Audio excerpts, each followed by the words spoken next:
Kami kelas 5A berilmu, siswa kelas seri 1 bersama Bu Nabila. Marilah kita belajar kawan, ayo semangat belajar, cita-cita setinggi langit. Assalamualaikum warahmatullahi wabarakatuh. Selamat pagi dan salam sejahtera bagi kita semua. Bagaimana kabar kalian anak-anak hebat kelas 5A? Bu Nabila selalu berdoa dan berharap agar kalian, keluarga kalian, dan kita semua selalu dalam keadaan sehat, bersemangat, dan tak lupa untuk selalu bersyukur. Baiklah anak-anak hebat kelas 5A, mari kita awali pembelajaran hari ini dengan berdoa. Berdoa disilahkan.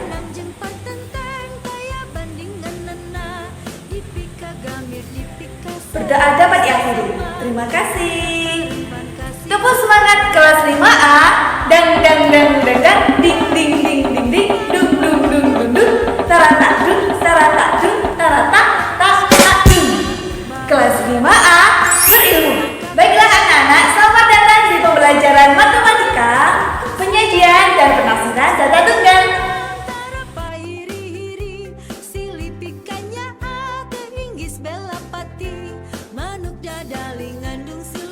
Bu Nabila harap kalian telah menyiapkan alat tulis kalian. Sebelum penjelasan tentang penyajian dan penafsiran data tunggal, tahukah kalian apa sih data itu? Data adalah keterangan atau informasi berdasarkan fakta. Ada berbagai cara dalam mengumpulkan data, antara lain pencatatan langsung, penelitian, wawancara, dan angket. Pengumpulan data dengan cara pencatatan langsung, contohnya saat pembelajaran olahraga, Pak Roni mencatat tinggi badan dan berat badan siswa kelas 5A. Kemudian, pengumpulan data dengan cara penelitian, misalkan kalian ingin meneliti berapa jumlah kendaraan atau kendaraan apa saja yang lalu lalang di depan rumah kalian. Dan pengumpulan data dengan cara wawancara, yaitu tanya jawab untuk mengetahui suatu informasi atau keterangan. Dan tentunya tanya jawab, ada yang bertanya dan ada yang menjawab. Misalkan kalian ingin mengetahui kegemaran atau hobi teman-teman dalam satu kelas. Selanjutnya, cara pengumpulan data dengan angket yaitu menyebarkan pertanyaan-pertanyaan yang mudah untuk dijawab. Bedanya dengan wawancara anak-anak, jika wawancara kita bertanya langsung kepada narasumber. Jika dengan angket, kita mengumpulkan data dengan cara kita menyebarkan kertas yang mana di dalam kertas tersebut terdapat pertanyaan-pertanyaan. Misalkan, Bu Nabila ingin mengetahui seberapa menariknya video pembelajaran yang telah Bu Nabila buat selama pembelajaran daring. Nah, maka dari itu dalam sebuah kertas Bu Nabila telah menuliskan pertanyaan-pertanyaan seperti apakah video pembelajaran Bu Nabila menarik? Kalian mengisi dengan ya atau tidak. Kemudian, apakah video pembelajaran Bu Nabila bisa membantu kalian memahami materi pelajaran? Kalian menjawabnya dengan ya atau tidak. Anak-anak, setelah kalian berhasil mengumpulkan data, sekarang Bu Nabila akan menjelaskan tentang cara membaca data. Perhatikan data tinggi badan dari sebagian siswa kelas 5 berikut ini. Data tersebut belum urut anak-anak, maka dari itu langkah pertama dalam membaca data, kalian harus mengurutkan data dari yang terkecil hingga yang terbesar. Untuk memudahkan mengurutkan data, kita bisa melakukan dengan membuat turus. Nah, seperti ini anak-anak. Misalkan, kalian belum tahu data yang terkecil berapa dan data yang terbesar berapa.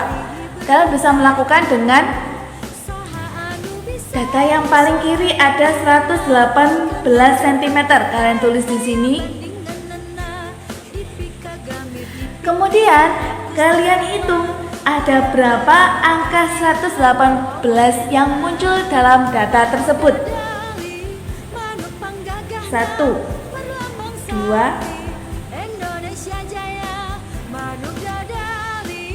3, 4, 6, 7. Ada 7 anak yang memiliki tinggi badan 118 cm. Kemudian 119 ada berapa anak? Kalian hitung juga anak. 1, 2, 3, 4. Ada 4 anak. Selanjutnya ada angka 116. Nah, karena ini belum urut tidak apa-apa anak-anak. 116. 1, 2.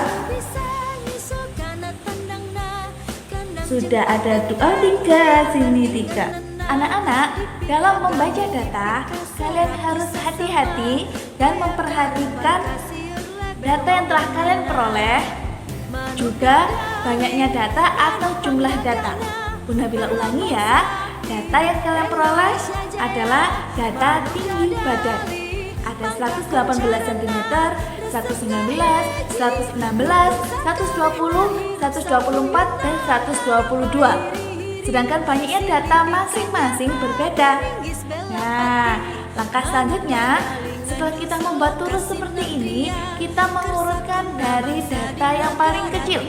Kalian perhatikan anak-anak, dari angka tinggi badan ini, data yang paling terkecil adalah, iya betul sekali, angka 116 cm. Nah, Bu Nabila telah menyiapkan. Oke, mohon maaf apabila tulisannya kurang jelas. Kita lanjutkan. Dari data tadi, tinggi badan yang paling kecil atau paling rendah adalah 116. Kalian tulis di sebelah sini. Kemudian turusnya ada 3. Nah,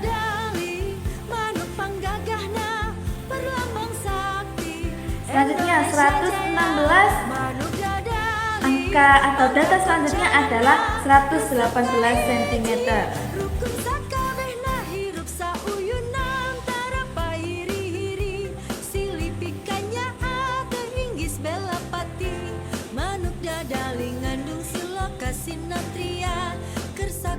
Bangsa di negara Indonesia.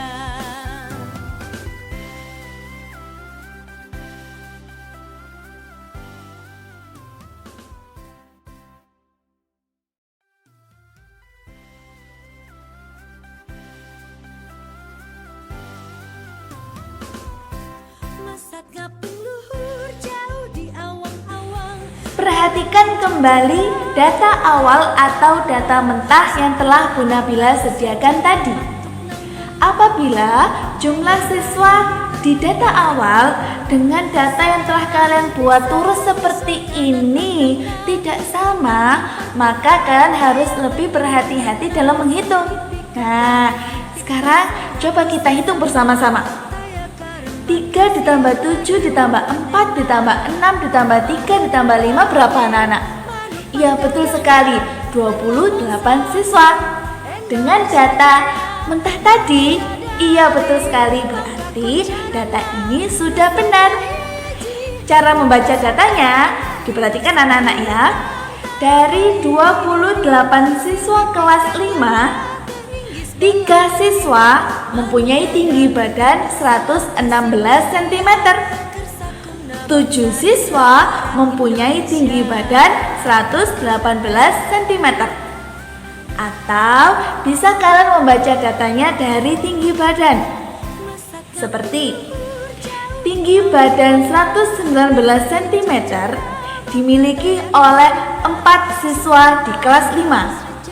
Tinggi badan 120 cm dimiliki oleh 6 siswa di kelas 5.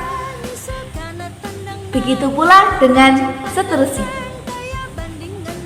Bu Nabila ingatkan kembali, dalam mempelajari penyajian dan penafsiran data tunggal, kalian harus lebih ekstra berhati-hati ketika menghitung.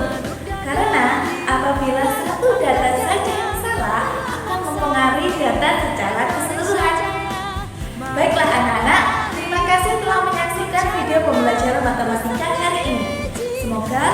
Penjelasan dari Bu Nabila dapat dengan mudah kalian pahami. Dan ingat untuk selalu menjaga kesehatan dan selalu bersyukur. Sampai jumpa di video pembelajaran berikutnya. Wassalamualaikum warahmatullahi wabarakatuh.